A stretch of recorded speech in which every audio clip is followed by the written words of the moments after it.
Quais as 5 principais causas estruturais da inflação de alimentos no Brasil? Esse é o tema do vídeo de hoje.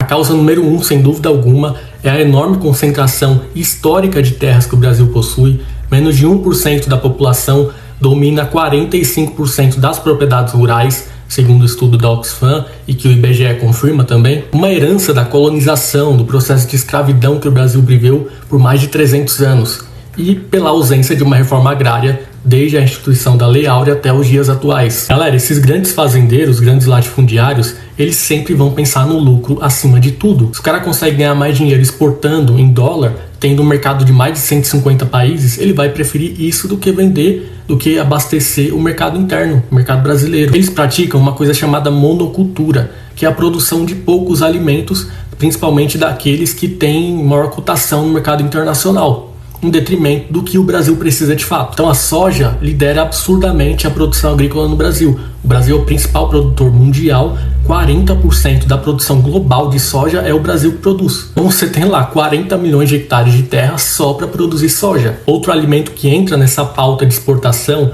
nessa lógica de monocultura, é o café. O café é um produto global, uma commodity global, com preço internacional alto, e que muitos países compram. Por isso o agronegócio passou a produzir em massa também. O Brasil é o maior produtor mundial de café. Só que 93% da produção é exportada. Quando o preço internacional dispara, aí que eles aumentam mais ainda as exportações, como fizeram em 2024, quando as exportações de café bateram um recorde histórico. Para vocês terem uma ideia, das 54 milhões de sacas de café que o Brasil produziu ano passado, 50 milhões foi para o exterior. E aí é a lógica do capitalismo, oferta e demanda. Com menos oferta interna, o preço sobe. O preço subiu 39% para os consumidores nos supermercados em 2024. Gente, olha esse gráfico da área plantada de feijão nos últimos 46 anos, ali no final dos anos 70 até 2022.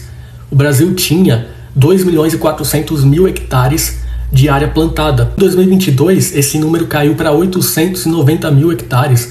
A gente está falando de uma queda de área plantada para um item essencial como o feijão de 63%. Enquanto isso, a área plantada para a soja aumentou em 4 vezes. Hoje, 40 milhões de terra no Brasil está reservado para a produção de soja. Mano, olha a diferença, 40 milhões para a soja, 890 mil para o feijão. É uma coisa bizarra. Vocês percebem a lógica? Os caras escolhem produtos que têm uma alta cotação internacional, reservam o máximo possível de terra e cada vez mais, enquanto produtos essenciais e básicos da alimentação dos brasileiros, feijão, mandioca, verduras, legumes, frutas, hortaliças, têm a sua área de plantação cada vez mais reduzida. A segunda razão para a inflação estrutural de alimentos no Brasil é a baixa mecanização da agricultura familiar, que alcança só 18% dos agricultores. A agricultura familiar ela é responsável pela maior parte dos alimentos básicos essenciais que são consumidos no Brasil.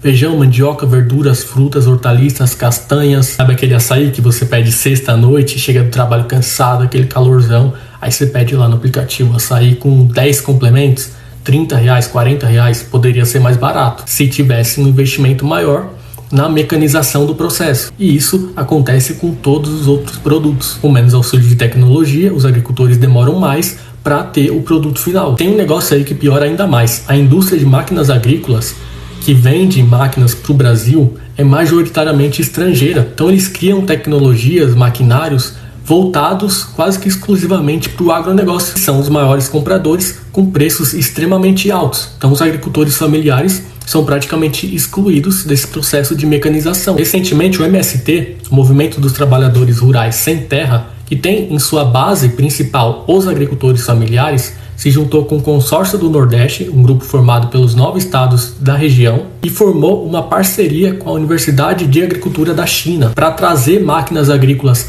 para cá e mecanizar a agricultura familiar. Eles conseguiram já mais de 30 máquinas para fazerem testes aqui no Brasil, principalmente no Nordeste, inicialmente. Se der certo, provavelmente essa parceria vai ser ampliada para o Brasil fugir do oligopólio das multinacionais que vendem só para o agronegócio e conseguir mecanizar as propriedades rurais pequenas a partir dessa parceria com os chineses. Falando em MST, pessoal, tão criminalizado pela extrema-direita, criaram até uma CPI para tentar achar algo contra o movimento e não acharam nada. Uma CPI completamente inútil, que não serviu para nada. As 450 mil famílias que fazem parte do movimento, elas representam 10% do total de agricultores familiares do Brasil. O MST, além de ser o maior produtor de arroz orgânico do Brasil, produz também 10% do total de feijão.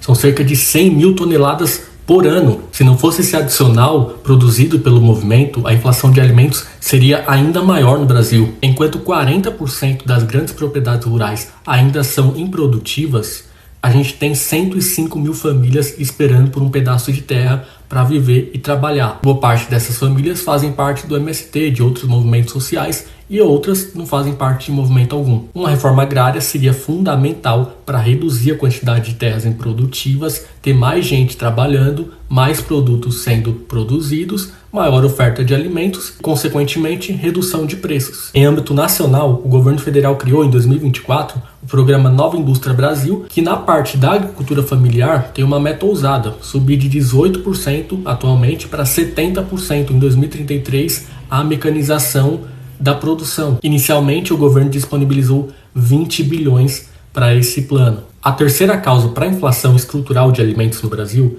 é a dependência estrangeira. O Brasil importa mais de 70% dos fertilizantes, 30% do diesel, boa parte das tecnologias e máquinas agrícolas, além de outros itens da cadeia produtiva de alimentos, são importados. Com isso, sempre que o dólar sobe, o preço dos alimentos sobe, não necessariamente pelo dólar em si, mas pela dependência que o Brasil tem do exterior. Por isso é necessário aumentar a autossuficiência, reduzir as importações, ter um projeto de reindustrialização nacional para que isso seja pelo menos amenizado a médio e longo prazo. O quarto motivo é a infraestrutura atrasada na parte de transporte e logística. Mais de 60% do transporte de mercadorias, inclusive alimentos, é feito em rodovias por caminhões movidos a diesel, enquanto a malha ferroviária representa só 20%.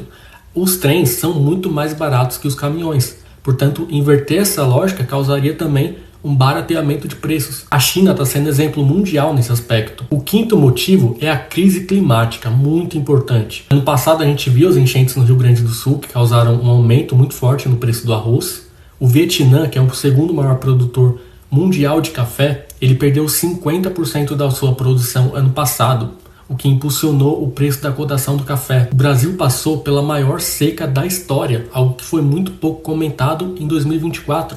E isso afetou uma série de safras agrícolas e colaborou muito para que a inflação de alimentos chegasse a bater 8%. Além da transição energética, que é fundamental, cada vez mais as cidades, as propriedades rurais vão ter que se adaptar às alterações climáticas. Não depende do Brasil, o aquecimento do planeta é global. O país que mais emite gases de efeito estufa é os Estados Unidos, mas o Brasil precisa fazer a sua parte também. Se você gostou do vídeo, peço que compartilhe com seus amigos, familiares, aquele parente bolsonarista que mandou o preço do café em alta, da carne, etc. Se você quiser colaborar na manutenção e expansão não só desse canal, mas das redes do Análise Política como um todo, pode fazer um Pix de qualquer valor ou se tornar um apoiador mensal no nosso Apoia-se. Muito obrigado e a gente se vê na próxima.